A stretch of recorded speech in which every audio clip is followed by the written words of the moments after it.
Hi and welcome to Bob smart academy. मेरा नाम हरप्रीत सिंह है और आज हम जावास्क्रिप्ट को कंटिन्यू करते हैं। पिछले सेशन में हमने इटरेबल्स तक का हमने देख लिया था भी इटरेबल्स क्या होते हैं। आज हम सेट्स के ऊपर काम करते हैं। JavaScript sets. A JavaScript set is a collection of unique values. तो वो कह रहे हैं एक सेट जो होता है यूनिक वैल्यूज के साथ बनता है, कलेक्शन होती है, ग्रुप होती है यूनिक वैल्यूज की।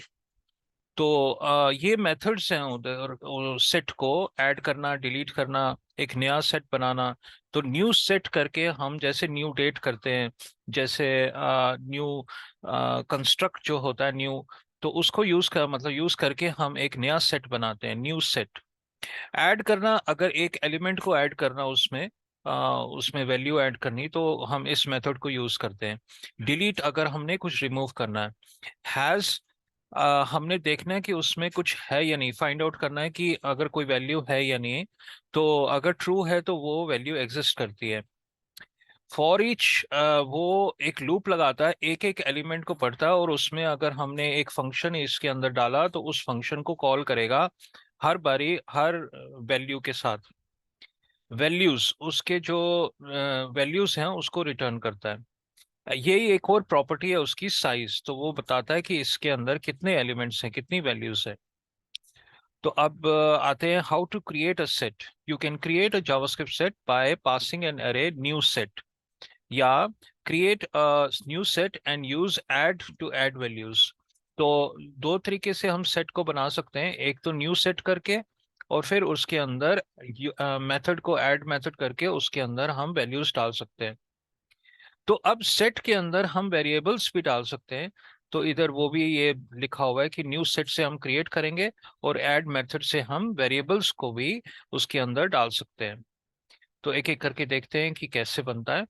The new set method pass an array to the new set constructor. तो ऐसे करके देखिए, अब ये एक एरे है, इसके अंदर सेट के अंदर हमने इसको एक एरे, एक ये लेटर्स है, इसको सेट बनाया। उस सेट के अंदर हमने ये वैल्यूज डाली, ए बी सी, द तीन स्ट्रिंग्स हैं, हमने इस लेटर के अंदर डाल दिया। तो एक सेट एक एरे भी बन सकता है, एक सेट एक ऑब्जेक्ट भी बन सकता है। Create a set and add values, तो ऐसे करके एक ही स्टेटमेंट के अंदर हम एक सेट को क्रिएट भी कर सकते हैं और उसके वैल्यूज भी डाल सकते हैं। तो ये एक ही मतलब एक ही लाइन में हम उसका दोनों चीजें हम कर सकते हैं, क्रिएट भी कर सकते हैं एक सेट को और उसके अंदर वैल्यूज भी डाल सकते हैं। हम ये भी काम कर सकते हैं कि पहले हमने क्रिएट किया एक सेट को और एक एक करके ऐड मेथड से हम एक एक वैल्यू हम डाल सकते हैं। तो दो तरीके हैं हमें एक सेट को बनाने का। ये एक एग्जांपल है, जैसे हमने एक लेटर्स का एक न्यू सेट बनाया, उसके अंदर हम कंस्ट्रक्ट एक ए को, अब देखो ये एक वेरिएबल्स हैं, तीन वेरिएबल्स हैं, हम वेरिएबल्स को ऐड कर सकते हैं उसके अंदर। तो एक सेट के अंदर या तो हम एक एरे को डाल सकते हैं या एक वेरिएबल्स को डाल सकते हैं उस एरे के अंदर। देखिए क्या हो रहा है, एक लेटर से एक सेट बनाया। अब तीन हमने कांस्टेंट को किया, कांस्टेंट ए, उसके अंदर वैल्यू डाली ए, बी के अंदर वैल्यू डाली बी, सी के अंदर वैल्यू डाली सी। तो तीन कांस्टेंट्स बन गए, तीन वेरिएबल्स बन गए। अब एक एक वेरिएबल्स को हमने ऐड कर दिया उस सेट के अंदर।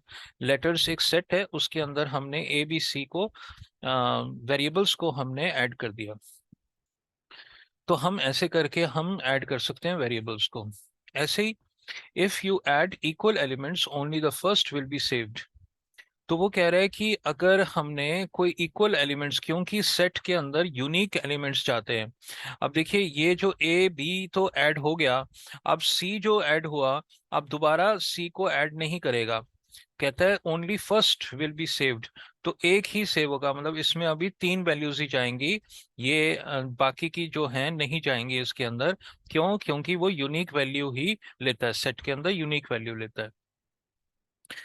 फॉर ईच मेथड, अब हम देखते हैं फॉर ईच मेथड क्या करता है।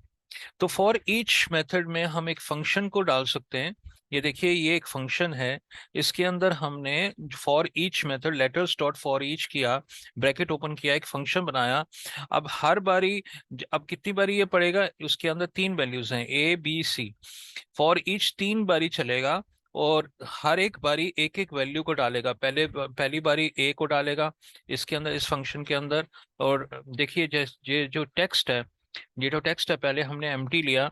इसका पर्पस ये है कि इस टेक्स्ट के अंदर, इस वेरिएबल के अंदर वैल्यूज डाले, एक एक वैल्यू डाले, ABC की वैल्यू डाले, और फिर हम document dot gate element by ID करके हम इस टेक्स्ट को प्रिंट करते हैं। ट्राई इट योरसेल्फ करके देख लेते हैं। तो इधर देखिए उसने क्या किया, एक पहले तो एक सेट बनाया न्यू सेट करके। अब एक TXT जो एम्प्टी लिया, फिर लेटर्स डॉट फॉर ईच किया, और इस फंक्शन के अंदर ये एक फंक्शन बनाया, यहाँ तक फंक्शन है। फंक्शन एक वैल्यू डाली, एक एक करके वैल्यू जाएगी। तो वैल्यू जाएगी, पहली बारी TXT जो है एम्प्टी है, तो पहली बारी वैल्यू क्या है, A है। तो और प्लस करके BR दिया, मतलब ब्रेक लाइन। तो पहले वैल्यू क्या जाएगी, A, ये A आ गया। फिर दूसरी बारी B, फिर तीसरी बारी C। तो ऐसे करके ABC एज अ स्ट्रिंग आ गया। तो हमने इस TXT को जब प्रिंट आउट किया तो इधर ABC ऐसे करके लिखा हुआ आ गया। तो इसका मतलब है लेटर्स डॉट फॉर ईच हर बारी चलाएगा जितनी बारी उसके अंदर वैल्यूज हैं। इधर तीन वैल्यूज हैं तो तीन बारी चलाएगा। द वैल्यूज मेथड, अब वैल्यूज मेथड क्या करता है, हमें रिटर्न करता है जितना भी उसके अंदर सेट है। तो ऑब्जेक्ट रिटर्न कर रहा है। तो देखिए अभी कांस्टेंट लेटर्स इतना, अब वैल्यूज हमने दिया तो ऐसे करके ऑब्जेक्ट सेट इटरेटर करके उसको देता है, रिटर्न से सेट इटरेटर। तो एक ऑब्जेक्ट देगा हमें ऐसे करके। अब हमें कैसे इसको लेकर आना है, तो कांस्टेंट जो अगर वैल्यूज को हमने एक एक करके देखना है भाई उसके अंदर क्या है, क्योंकि ये खुद एक ऑब्जेक्ट बन गया, वैल्यूज एक खुद एक ऑब्जेक्ट है। तो लेटर्स डॉट वैल्यूज अगर रिटर्न करेगा तो रिटर्न ये करेगा, उसकी वैल्यूज नहीं देगा, क्योंकि एक ऑब्जेक्ट सेट और इटरेटर है। तो अगर हमें अंदर उसके देखना है कि क्या क्या वैल्यूज हैं, तो हम ऐसे करके फॉर लूप करके लगाएंगे, फॉर ऑफ करके, for constant x of letters dot values. इसका क्या मतलब है, ये जो स्टेटमेंट है इसका ये मतलब है कि एक एक करके इस वैल्यूज के अंदर जितनी भी वैल्यूज हैं एक एक करके एक्स के अंदर जाएंगी, और हम एक्स के ये फॉर लूप लगा रहे हैं। फॉर लूप जितनी कितनी बारी चलेगा, ये जितनी बारी इसके अंदर वैल्यूज हैं। अब अगर तीन वैल्यूज हैं तो तीन बारी चल रहा है, चार है तो चार। अब पहली बारी जब वैल्यू चलेगी तो पहली वैल्यू एक्स के अंदर जाएगी। तो एक्स के अंदर जाएगी तो इसके फॉर के अंदर जाएगा, तो TXT पहले एम्प्टी है, फिर TXT प्लस एक्स कर देगा, मतलब पहली वैल्यू उसमें ए उसमें चली गई। फिर दूसरी बारी B, फिर तीसरी बारी C। तो ऐसे करके हम वैल्यूज को देख सकते हैं कि इसके अंदर क्या है। ट्राई इट योरसेल्फ करके देख लेते हैं। तो देखिए जैसे कांस्टेंट हमने लिया, इसके अंदर तीन वैल्यूज थी, TXT को एम्प्टी किया, फॉर लूप लगाया, और फॉर लूप में हमने ये किया कि constant x of letters values. तो पहली बारी x के अंदर क्या वैल्यू जाएगी, A की। फिर x के अंदर दूसरी बारी लूप लगाएगा तो x के अंदर B वैल्यू जाएगी, तीसरी बारी लगाएगा तो x के अंदर C जाएगी। तो ऐसे करके हमें बता रहा है कि कैसे हम वैल्यूज के साथ यूज करके हम एक एक करके एक वैल्यूज सेट की वैल्यूज को हम देख सकते हैं। आगे बढ़ते हैं, मैप्स। अब जावास्क्रिप्ट मैप्स क्या करता है, maps holds key value pairs where the keys can be any data type.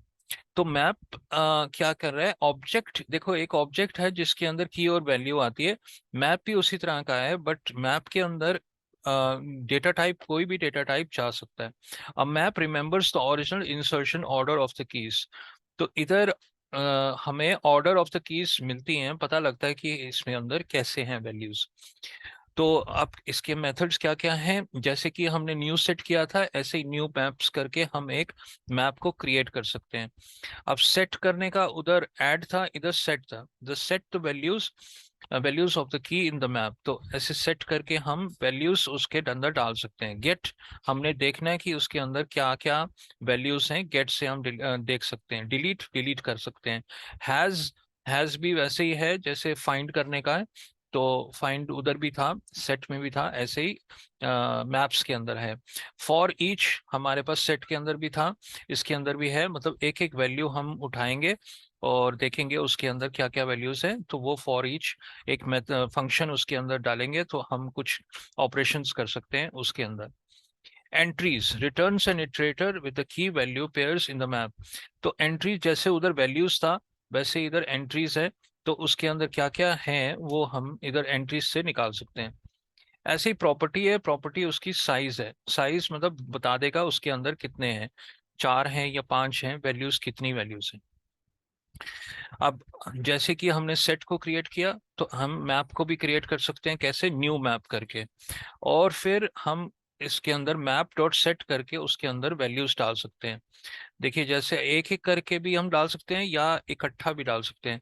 तो जब हमने इसको न्यू मैप किया तो हम उसके अंदर हम ये की और वैल्यू डाल सकते हैं। Apples comma 500, bananas comma 300, orange comma 200। तो एक एक वैल्यू है, एक एक की है और एक वैल्यू है, की और वैल्यू। तो ऐसे करके हम एक मैप को क्रिएट कर सकते हैं। हम मैप को पहले क्रिएट करके उसके अंदर बाद में हम वैल्यूज भी डाल सकते हैं। बाद में वैल्यूज डालने का ऐसे सेट से हम बाद में वैल्यूज डाल सकते हैं। सेट किया एप्पल्स डॉट 500, सेट किया बनानास डॉट 300। तो एक लाइन में भी हम उसको डाल सकते हैं, जैसे कि हमने एक लाइन में इसको डाला, एक ही स्टेटमेंट के अंदर डाला उसको। या हम पहले हम उसको क्रिएट करेंगे न्यू मैप को और फिर बाद में हम वैल्यूज भी डाल सकते हैं। वो किससे डाल सकते हैं, डॉट सेट से। तो ऐसे करके हम इसको यूज कर सकते हैं सेट को। गेट, गेट क्या है, get method gets the value of in the map. तो अब यहाँ पे गेट की को डाला, एप्पल्स को डाला, उसकी जो वैल्यू है 500 वो हमें रिटर्न करेगा। तो फ्रूट्स डॉट गेट क्या करेगा, अगर गेट के अंदर मैंने एप्पल्स दिया तो 500 करेगा, बनानास दिया तो 300 करेगा, क्योंकि मैंने इधर डिफाइन किया बनानास को 300, ऑरेंजेस को 200। तो ऐसे करके हम की वैल्यू हम निकाल सकते हैं। तो की को डालना पड़ेगा हमें और उसकी वैल्यू हमें वापस करेगा। Size property dot fruit size, तो हमें बता देगा कितना उसका साइज है। 3 साइज है, 3 वैल्यूज है, 3 की और 3 वैल्यूज है। तो इधर 3 दे देगा, डॉट साइज हमें बता देगा, फ्रूट्स डॉट साइज हमें 3 वैल्यू दे देगा, with 3 वैल्यूज हैं उसके अंदर। डिलीट, हम डिलीट कर सकते हैं एक को, जैसे फ्रूट्स डॉट डिलीट हमें की देनी पड़ेगी एप्पल्स को। तो एप्पल्स हमने डिलीट करना है तो एप्पल्स को हमें डालना पड़ेगा इधर, तो तभी वो डिलीट होगा। हैज मेथड, हैज भाई एप्पल्स हैज है या नहीं है, मतलब ट्रू या फॉल्स देगा कि भाई एप्पल्स है या नहीं। देखो अभी ट्रू दिया क्योंकि एप्पल्स है। अगर मैं इसको कोई भी ऐसे करके कुछ भी डाल दूं और रन करूं तो अभी देखो फॉल्स आ गया, क्योंकि ऐसा कोई वर्ड इसके अंदर नहीं है। तो आप देखिए पहले उसने डिलीट किया एप्पल्स को और फिर उसने फाइंड आउट किया हैज, तो फॉल्स करेगा। तो इधर वो फॉल्स आ जाएगा क्योंकि उसने डिलीट कर दिया। पहले तो उसने ये कांस्टेंट करके क्रिएट किया मैप को, उसमें एप्पल्स डाल दिया, बनानास डाल दिया, ऑरेंजेस डाल दिया, फिर उसने डिलीट कर दिया। डिलीट करने के बाद फिर देखा कि एप्पल्स है या नहीं है, तो वो ऑब्वियसली एप्पल्स नहीं है पहले, क्योंकि उसने डिलीट किया, तो वो फॉल्स दे देगा। अब वो कंपैरिजन बता रहा है, difference between JavaScript objects and maps. तो वो कह रहा है कि ऑब्जेक्ट्स और मैप्स में क्या डिफरेंसेस हैं। इटरेबल, जो इटरेबल है, not directly iterable, directly iterable. तो वो कह रहा है कि ऑब्जेक्ट को हम इटरेबल यूज नहीं कर सकते, डायरेक्ट इटरेबल यूज नहीं कर सकते, मैप के अंदर डायरेक्ट कर सकते हैं। Size, do not have size property, object के अंदर साइज की प्रॉपर्टी नहीं है। की टाइप्स, अब कीज मस्ट बी स्ट्रिंग्स और symbols, keys can be any data type.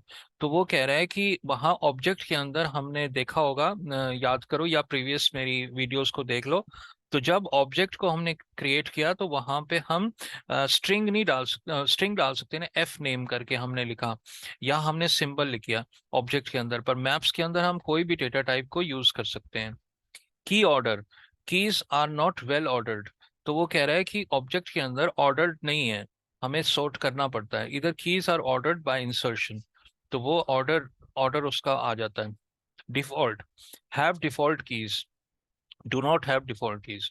तो इधर हम डिफॉल्ट की को कह सकते हैं भाई ये डिफॉल्ट की है मैं ऑब्जेक्ट के अंदर, बट मैप के अंदर हमारे पास डिफॉल्ट की नहीं है।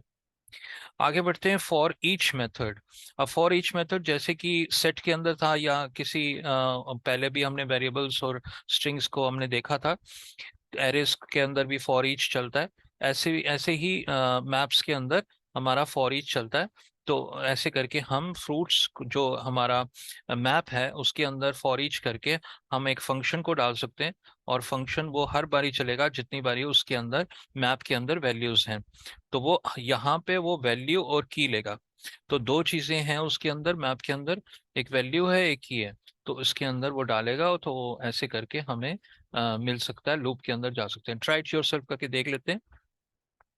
तो इधर हमने एक मैप बनाया जिसके अंदर तीन हैं वैल्यू और की, एप्पल्स और 500, बनानास और 300, ऑरेंजेस और 200। ऐसे फॉर ईच लगाया, तो फॉर ईच मेथड के अंदर हमने एक फंक्शन डाला, और फंक्शन के अंदर हमने दो पैरामीटर सेंड किए, वैल्यू और की, और हमने टी एक्स टी के अंदर हर बारी की और वैल्यू को हमने डाल दिया। तो की हमारी एप्पल्स है और वैल्यू हमारा 500 है। अगली बारी की हमारी बनानास है और वैल्यू हमारी 300 है। अगली बारी ऑरेंजेस की है और वैल्यू हमारा 200 है। तो ऐसे करके ये बी आर मतलब ब्रेक लाइन करके ऐसे करके हमें शो कर देता है। Apples equals to 500, bananas equals to 300, oranges equals to 200। ये इक्वल्स टू साइन भी उसने कॉन्केटिनेट करके इसमें डाला। तो ऐसे करके हमें नजर आ रहा है। ओके अब आता है एंट्रीज। जैसे उधर वैल्यूज थी ऐसे एंट्रीज हैं। वहां पे सेट के अंदर वैल्यूज थी, तो हमने देखा था फ्रूट्स डॉट वैल्यूज करके किया था। बिल्कुल ऐसे ही मैप्स के अंदर हम ये कर सकते हैं कि फ्रूट्स डॉट एंट्रीज करके एक कांस्टेंट लेंगे एक्स, फॉर लगाएंगे, फॉर लूप लगाएंगे, और फॉर लूप में एक एक बारी एक्स के अंदर पहली वैल्यू उसके डलेगी, फिर जितनी भी वैल्यूज हैं हर बारी उसके अंदर डलेंगी एक्स के अंदर। हम एक स्ट्रिंग करके उसको एक एक करके दिखा सकते हैं। तो ये रहा मैप्स के बारे में हमने पढ़ लिया। अब आता है टाइप ऑफ। तो टाइप ऑफ हमने पहले भी देखा था। टाइप ऑफ बताता है कि ये एक वेरिएबल है जो हमें है क्या है, उसका टाइप क्या है, वेरिएबल है, बुलियन है। तो इतने आप वो कह रहा है in JavaScript there are 5 different data types that can contain values. तो इसके अंदर जावास्क्रिप्ट के अंदर 5 डेटा टाइप्स हैं। वो क्या है? स्ट्रिंग है, नंबर है, बुलियन है, ऑब्जेक्ट है, फंक्शन है। तो ये इतने डेटा टाइप्स हैं।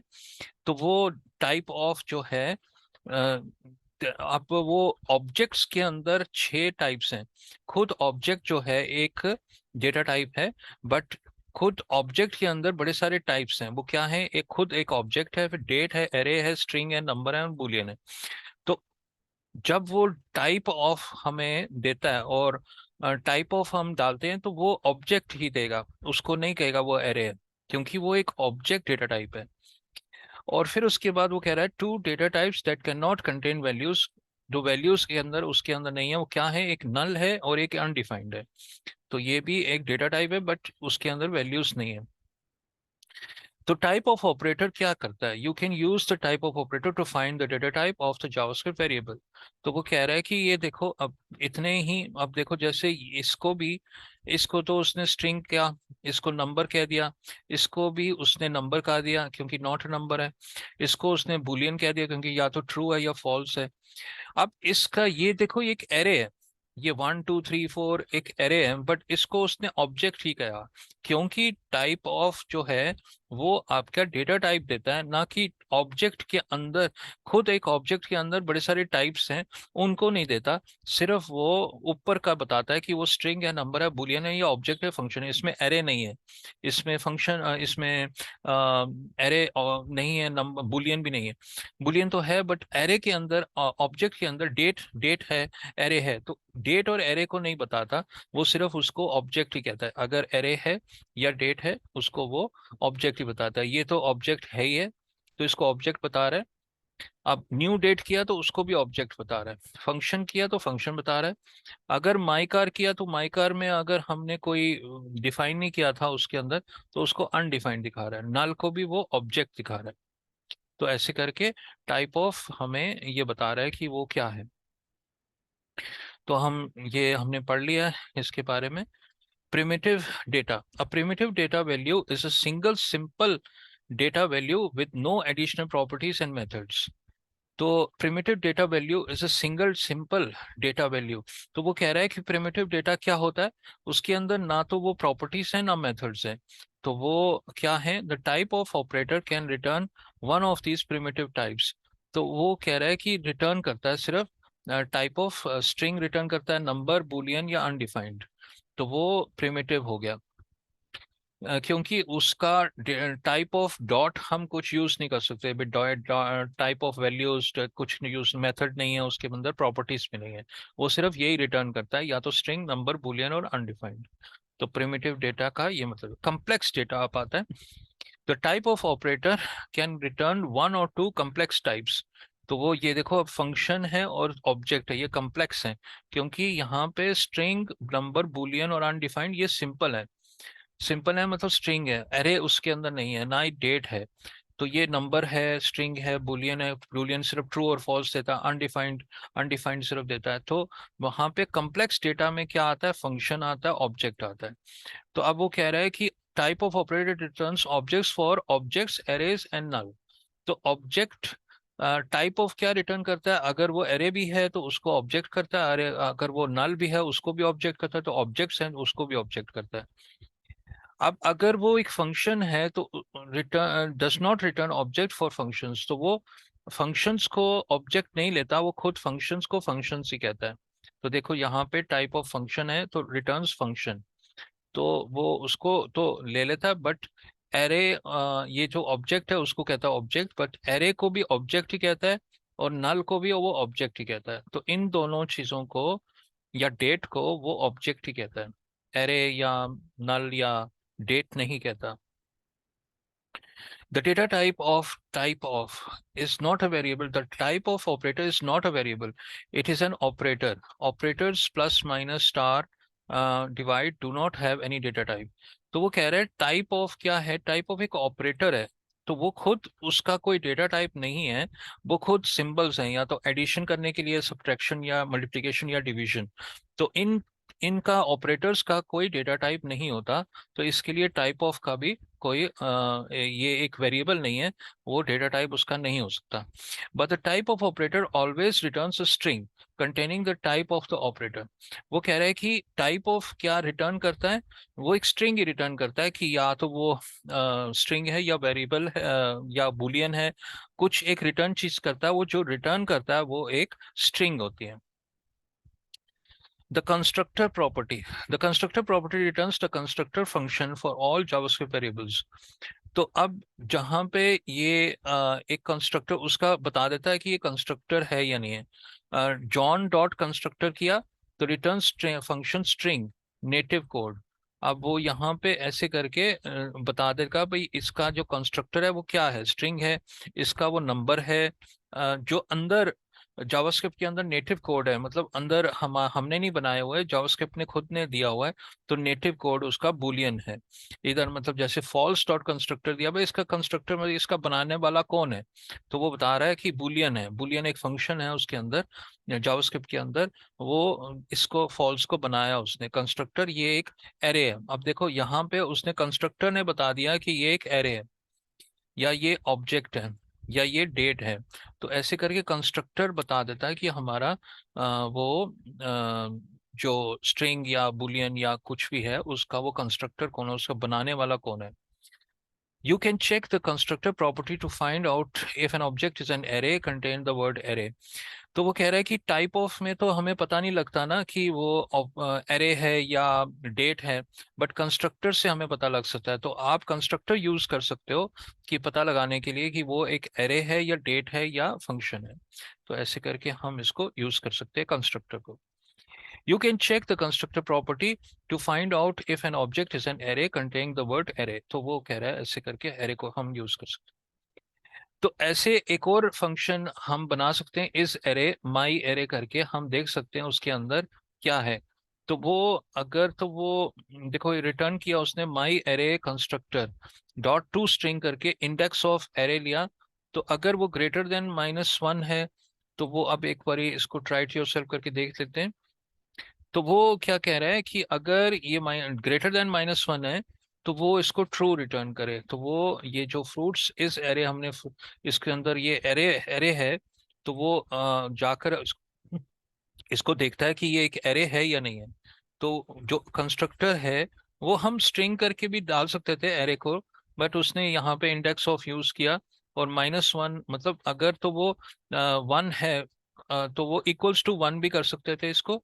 तो वो 1 मतलब यस है, तो वो ट्रू करके वापस कर देता true.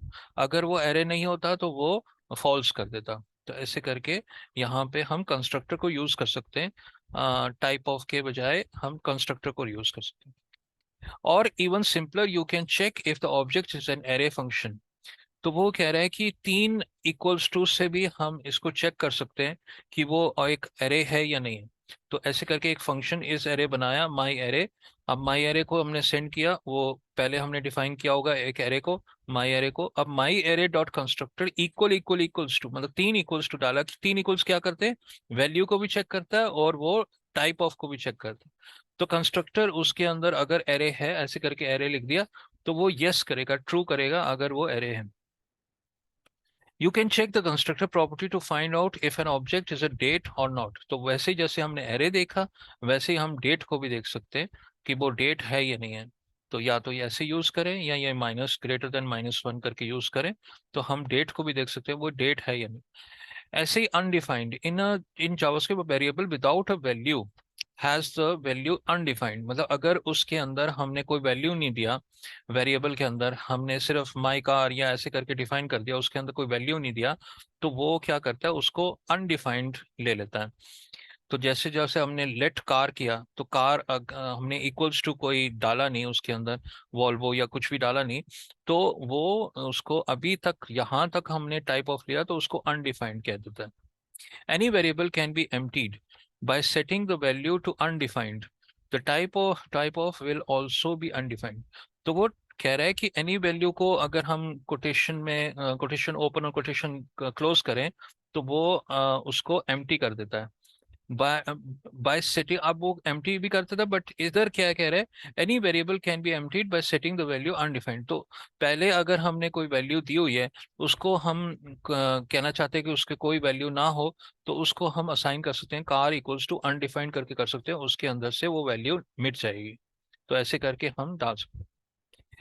Empty values, an empty value has nothing to do with undefined. तो वो कहता है कि एम्प्टी वैल्यूज, ये ऐसे करके हमने कोटेशन ओपन कोटेशन दिया, ये और वो अनडिफाइंड दोनों अलग है। अनडिफाइंड का मतलब है अभी तक कुछ वैल्यू गई नहीं है। एम्प्टी के अंदर वैल्यू है बट वो कुछ नहीं है, मतलब एम्प्टी है। तो दो अलग अलग चीजें हैं, अनडिफाइंड और empty. An empty string has both a legal value and a type. तो वो कह रहा है कि अगर हम टाइप ऑफ इसका लेंगे तो उसका अनडिफाइंड नहीं होगा, वो होगा टाइप ऑफ स्ट्रिंग होगा, क्योंकि वो है तो स्ट्रिंग बट एम्प्टी है। अब नल के बारे में बता रहा है, in JavaScript null is nothing, it is suppose to be something that doesn't exist. तो वो कह रहा है नल और अनडिफाइंड दोनों अलग चीजें हैं। नल का मतलब ये है कि कुछ के अंदर कुछ भी नहीं है, एम्प्टी है उसके अंदर, बट वो मतलब ऐसे स्ट्रिंग है। बट नल अगर हमने डिफाइन किया, वो नथिंग है, कुछ भी नहीं है उसका। Unfortunately in JavaScript the data type of null is an object. वो कह रहा है कि डेटा टाइप उसकी टाइप ऑफ लेंगे तो वो ऑब्जेक्ट ही कहेगा नल को। बट अगर हमें उसको देखना है तो वो अब बता रहा है, you can consider it a bug in JavaScript that type of null is an object, it should be null. तो वो कह रहा है कि जावास्क्रिप्ट में अभी तक वो एक तरह का एक बग है जावास्क्रिप्ट के अंदर, कि वो टाइप ऑफ को, नल को वो नल नहीं कहता, वो ऑब्जेक्ट कहता है। तो एक बग है अभी तक। तो हो सकता है आगे जाके अगले साल में उसको कहें, हम उसको ठीक कर दें और वो टाइप ऑफ हमें नल ही दे, उसको ऑब्जेक्ट ना ले। You can empty an object by setting it to null. तो हम इसको एक नल करके, पर्सन इक्वल्स टू नल करके, हम उसके अंदर ये सारा डिलीट करवा सकते हैं data. Now value is null but type is still an object. तो है तो वो ऑब्जेक्ट बट वो नल है, उसके अंदर कोई वैल्यू नहीं है। You can also empty an object by setting it to undefined. वो कह रहा है कि अनडिफाइंड को भी हम यूज कर सकते हैं उसके अंदर वैल्यूज निकालने के लिए। Now both value and type is undefined. तो यहाँ पे हमने नल किया तो वो उसको एज अ ऑब्जेक्ट ले लेता है, क्योंकि ऑब्जेक्ट है बट उसके अंदर कोई वैल्यूज नहीं है। बट अगर मैंने इसको अनडिफाइंड कर दिया, तो इसके अंदर वैल्यूज भी नहीं हो रहेंगी और इसको वो ऑब्जेक्ट भी नहीं कहेगा, इसको वो अनडिफाइंड कहेगा। अब वो बता रहा है difference between undefined and null. तो undefined are equal in values but different in type. तो वो टाइप उनका डिफरेंट है बट वो वैल्यूज उनकी जीरो ही है, मतलब उसके नथिंग है, तो वैल्यूज कुछ भी नहीं है। अब the instance of operator, the instance operator returns true if an object is an instance of a specified object. तो वो कह रहे हैं कि इंस्टेंस ऑफ एक ऑपरेटर है जो हमें ट्रू रिटर्न करता है अगर वो इंस्टेंस एक ऑब्जेक्ट का है या नहीं। तो देख लेते हैं क्या है। तो देखो कांस्टेंट उसने एक एरे लिया, फिर कार्स को जो हमने डिफाइन किया भाई इसके अंदर एरे है, तो इंस्टेंस ऑफ एरे है या नहीं, इंस्टेंस ऑफ ऑब्जेक्ट है या नहीं, स्ट्रिंग है या नहीं, नंबर है या नहीं। अब इसको हम ट्राई इट योरसेल्फ करके देख लेते हैं। तो देखो यहाँ पे अगर मैंने इसको चेक किया भाई ये एक एरे है, तो यस वो एरे है, ट्रू कर देता है। अगर हमने कहा भी ये एक ऑब्जेक्ट है, यस ये एक ऑब्जेक्ट है, मतलब ऑब्जेक्ट भी, एरे भी एक ऑब्जेक्ट ही है, तो उसको भी ट्रू ले लेता है। बट कार्स को इंस्टेंस ऑफ स्ट्रिंग किया तो वो कहता है नहीं नहीं है, फॉल्स है, क्योंकि वो स्ट्रिंग एक ही वैल्यू नहीं है, उसके अंदर बड़े सारी वैल्यूज हैं, तो इसके लिए उसको फॉल्स कर देता है। नंबर है, नो नंबर भी नहीं है, तो उसको भी फॉल्स कर देता है। तो वो किसका है, किस किस किस कैसे बना हुआ है, तो वो एरे से बना है और ऑब्जेक्ट से भी बना है, तो इन दोनों को वो ट्रू कर देता है और स्ट्रिंग और नंबर को वो फॉल्स कर देता है। The void operator. The void operator evaluates an expression and returns undefined. This operator is often used to obtain the undefined primitive value using void zero, useful when evaluating an expression without using the return value. तो void क्या करता है, अगर हमने JavaScript void colon void zero कर लिया useless link, तो वो कह रहा है कि इसको वो यूजलेस कर देता है। इसको ट्राई इट योरसेल्फ करके देख लेते हैं। देखिए वॉइड मतलब कुछ भी नहीं, मतलब इसको मैंने क्लिक किया तो कुछ असर नहीं होगा। और अगर मैंने जावास्क्रिप्ट वॉइड डॉक्यूमेंट बॉडी ऐसे स्टाइल करके बैकग्राउंड रेड कर दिया तो वो इसको रेड कर देगा।